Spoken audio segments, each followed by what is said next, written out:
Исәнмесез, эфирда хәбәрләр программасы, студияда Одилия Бирханова. Шагарылышыбызның төп темалары хакында кыскача. Җаваплы эшер башлана, механизаторлар язгы чәчү эшләренә әзерләнә. Яйцо у нас это считается недорогой, потому что они приравниваются как деревенские. Йомыркага бәяләр ник арткан?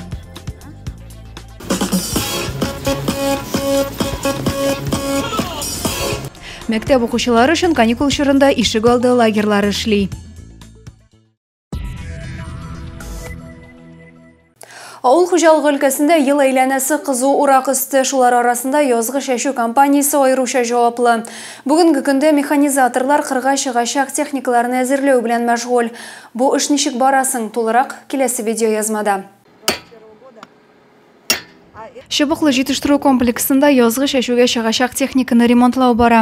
Хуҗалыкның машина-трактор паркында техника гөрелтесе, механизаторлар тимер атлары янында кайнаша. Тәҗрибәле механизаторлар һәр эшнең җаен белеп башкара.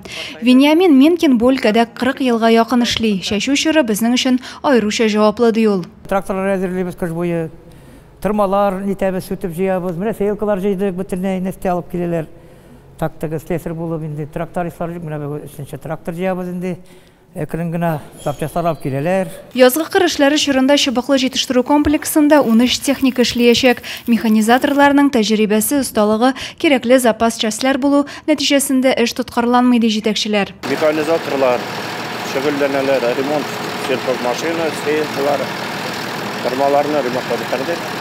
Сейлка, культиватор, регулировкалар белән. Берәүләр чәчкечләр техника ремонтласа, икенчеләр тырмалар буяу белән мәшгуль. Барысы да эшнең тоткарлыксыз баруы өчен тырыша. Хәзер районның барлык агрофирмаларында алда торган язгы кыр эшләренә чыгучы техникаларны ремонтлау бара. Әлеге җаваплы чорда Зәйбасу кырларында 300 трактор, 14 заманча чәчү комплексы, 50 чәчкеч һәм башка техникалар эшләячәк. Одилия Бирханова, Денис Сипатов, Зәй хәбәрләре. Кибет киштәләрендә азык-төлек һәм башка әйберләрнең бәясе көннән-көн күтәрелә, кулланучыларның кәрҗине күпмегә арткан. Бигрәк тә православие динендәгеләрнең олы бәйрәме Пасха алдыннан йомырка хаклары ничек? Кызыксыну өчен безнең иҗат төркеме сату рәтләрендә булды. Кибет киштәләрендә азык-төлек бәяләре күзгә күренеп күтәрелә, бигрәк тә йомырканың хакы сизелерлек артты диелгәннәр. Урамда вак-төяк сатып утыручыларда ассортимент зур, без килгәндә йомыркалары сатылып беткән иде.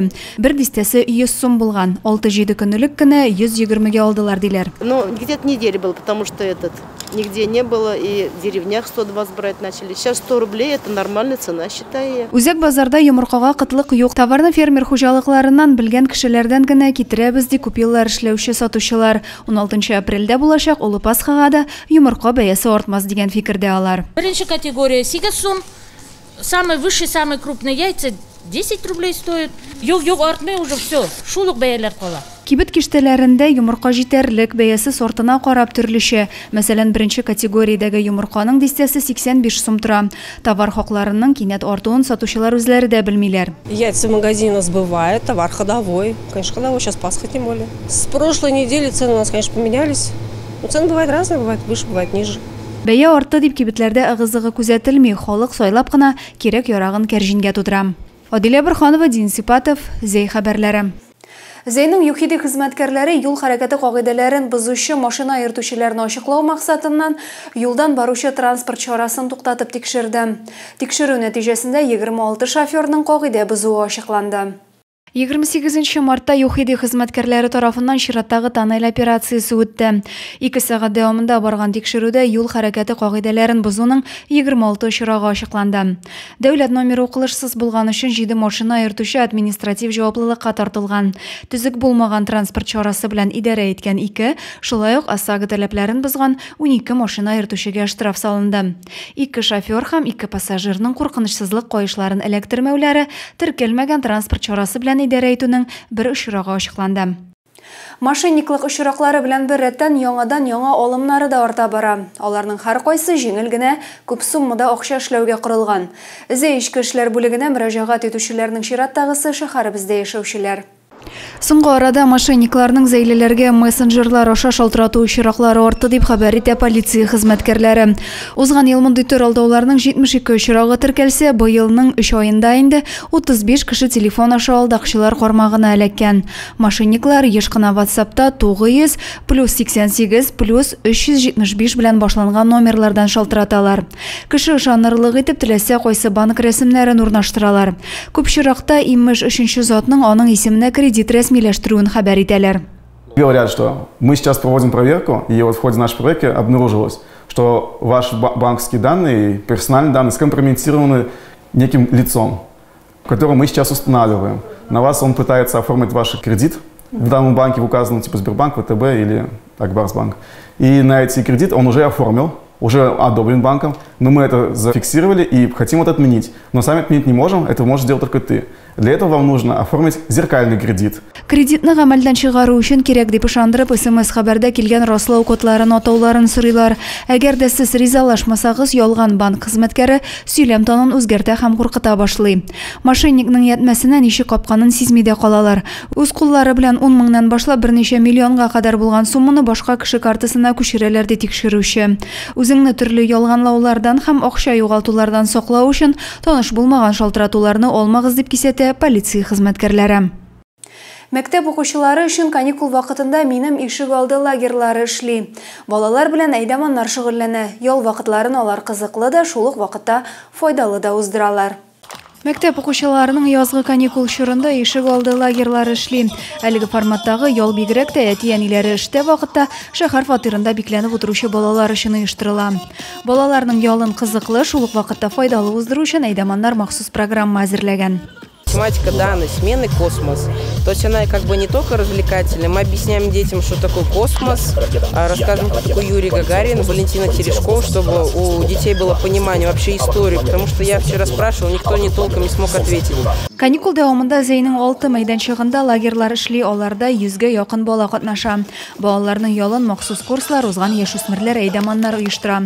Көн саен иҗади биремнәр, квестлар, флешмоблар һәм тематик уеннар уздырыла. Вообще у нас работали ребята только летом и зимой, и мы решили, что мы будем работать и весной, и осенью. Ребята, соскучив по своим ребятам, они не могут уже жить без детских улыбок и игр. И мы коллективным решением подумали, что мы будем работать уже как на волонтерской основе, будем проводить бесплатные смены, вожатые выходят на работу добровольцами, и уже работать с детьми до 2 часов в день. Исегезгә төшерәбез, минем ишек алды лагере проекты балалар өчен өйдән читкә китмичә, ял атмосферасын тою, вакытны файдалы үткәрү, шулай ук яңа дуслар табу өчен менә дигән мөмкинлек. Адилә Борханова, Александр Тимофеев, Максим Майоров, Зәй хәбәрләре. Укытучы һәм укучыларның иҗади эшләргә сәләте олимпиада күрсәткечләрендә чагыла. Район буенча фән олимпиадаларында җиңү яулаган укучыларыбыз күп. Республика җиңүчеләре хәзер исә бөтен Россия этабына әзерләнә. Җиңүче укучылар хакында тулырак киләсе видео язмада.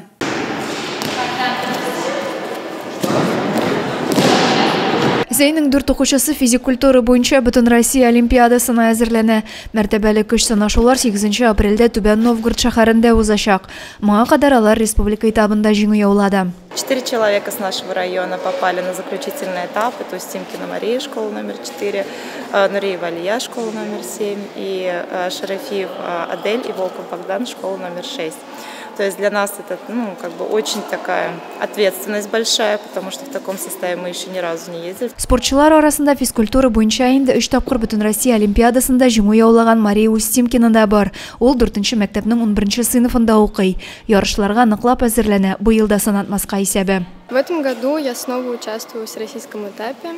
У меня последний класс, и я очень надеюсь стать абсолютным победителем. Это даст мне путевку в будущее.